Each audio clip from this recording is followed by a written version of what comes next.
naging kapitan din ako ng Barangay Pasistawan. Ako ngayon ay mapalad at inibig po ako ni Mayor Art Mercado sumama sa kanyang barangay.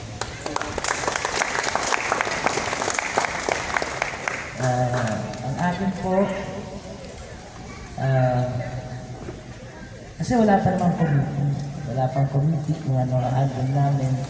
So talagang I cannot, wala akong masasabi tungkol sa nagiging trabaho ko sa munisipyo. But other than that, basta alam ko, gusto ko lang po makatulong sa ating mga constituents. Which na talagang ginagawa ko from the time na sa Barangay San Vicente to Barangay Pasitawon. Nakasama ko na din ng kabayan at nakasama ko din before ho kasi nakasama ko sila as kabalikan pa po sila. So alam naman po nila kung paano din naman po ako magtrabaho sa barangay at paano ako makipag-connect sa kanila, sa Peace and Order. Kasi nung pandemic sila sa grupo na tumulong. At saka yung kabayan din, tumulong din sa barangay Pasitawon. At sa akin na simple lang naman po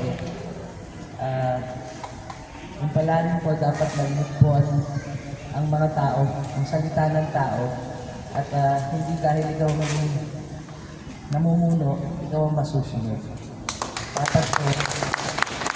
Dapat po maintindihan po natin ang bawat papasok sa ating lugar at kung anong kahilingan nila. Nung naging kapitan po ako ng Barangay Pasitawon, binuksan ko po ang pondo ng barangay sa mga constituents ko. Nakita ko anong gastos namin, monthly income namin every month sa State of the Barangay Address. Pangalawa po, nagbigay po kami ng libreng ambulansya, libreng gamot. Pangatlo po, yung mga may pod, yung may mga funds po, like PWD, senior citizen, sila ang gumagawa ng plan nila at sila ang nasusunod sa pondo nila, sa pera nila. Inibigyan namin nila ng katapat na panggastos para sa event nila.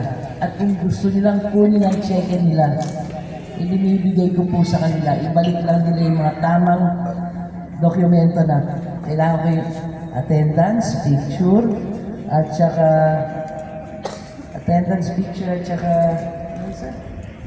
resibo ang gastos nila. In that way po, alam nila saan napupunta ang pera nila.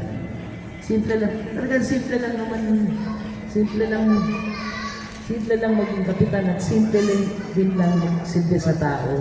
It has to come from your heart kasi. And dapat, tandaan mo, hindi ikaw ang amo. Dapat mas mababa ka sa constituents kasi ang constituents natin ay nagdaligay sa iyo dyan.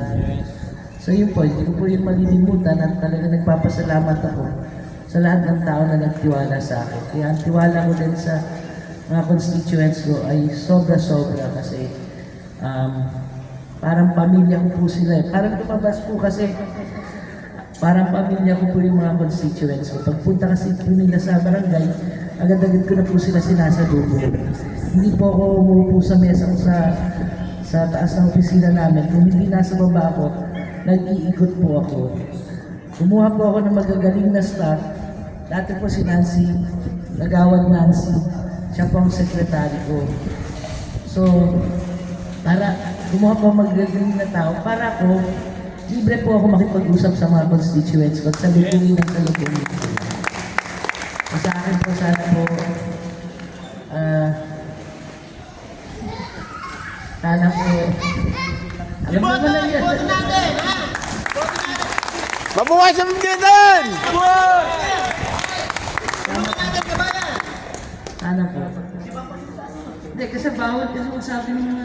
Bawal pa. Oo po eh. Nasa editor ka na namin, ma'am. Sa puso ka na namin.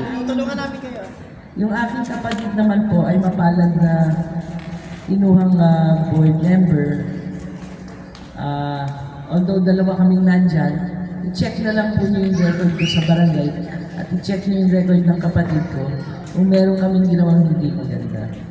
Bumaba ako ng barangay dahil gusto ng anak ko mag-aral sa Amerika at sasamahan ko sana. Ngunit, natanggap yung anak ko sa Lasal at sinabi niya maganda yung curriculum sa Lasal. So, dito na lang siya ulit mag-aaral. E nataas ko na po yung kamay ni Captain Di Malveda. So, ang pangit naman po, nalalabanan ko po siya. Di ba po? Salita, may salita po kasi yan eh. Para pagkatiwalaan kayo ng tao. At bago ako bumaba, bumili ako ng... May ambulansya na kami, pero bumili pa ako ng isang ambulansya. At bumili ako ng mga bokyo para sa mga bipat. Para nag-iikot sila bago mga gamit nilang sasakyan at ambulansya. At saka yung ambulansya kasi kayo, importante po. At nag-iwan po ako ng 27.7 million sa aking kapitan. Yes! So, yun lang po.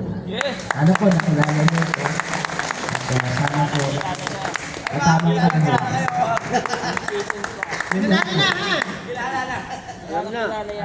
Merry Christmas po. Merry Christmas, ma'am! Paparami po ako mamaya. Ma'am Nancy, Ociel. Ate to, ate. Kasi si Kuya...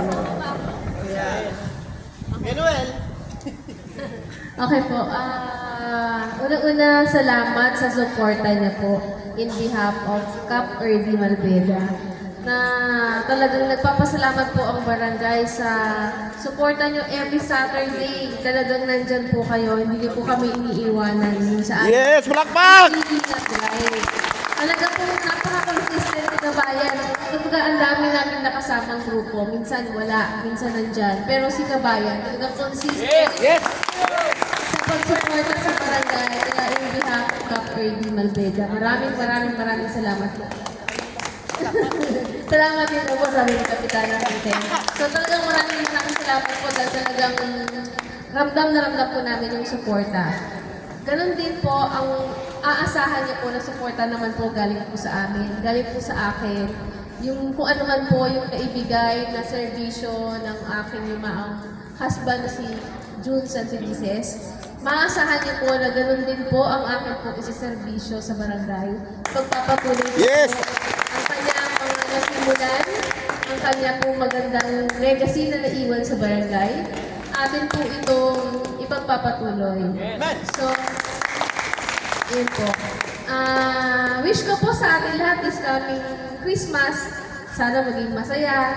Sana kung meron man tayong mga kagalit, ay makabati na po natin. Ang diwa ng Pasko po ay pagkakaisa, pagpapatawad. So sana po maging maganda ang ating Pasko sa ating mga pamilya. So sana po ay maging masaya ang ating Christmas this December. Ganon din po ang ating pong New Year. Sana po ay maging masagana, payapa at malusog. So yun po yung wish ko para sa ating lahat. Siyempre, wish din natin ang pagkapanalo ng ating pong Kapitana. Yes! Kanya po kapatid din ang mukha. So, yan lang po. Maraming salamat po ulit sa inyo lahat. Sana po tulungan ninyo ang bando po ni Mayor Art Mercado at yung buong pamilya. Thank you po.